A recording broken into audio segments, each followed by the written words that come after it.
Welcome to Daily Tutorials. This video is going to be an introduction to pseudo-classes. So don't forget to subscribe and let's get started. So a pseudo-class is used to define a special state of an element. Now let's see what that means. On our page we have two elements, a button and a link to the FIFA official website. Now let's go to VS Code. Let's move to the CSS style sheet. And we're going to start with the button. So button, then column. Then I'm going to put hover. And we're going to define the background color. So background color, let's say green. Now let's go back to the browser. And here if I hover over the submit button, we can notice that the styling applied.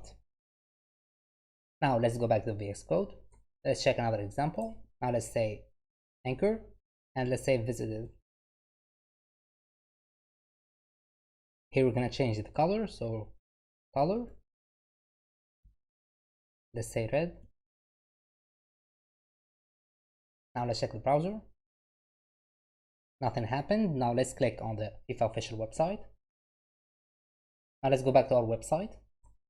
And here the styling applied and the link turned to red.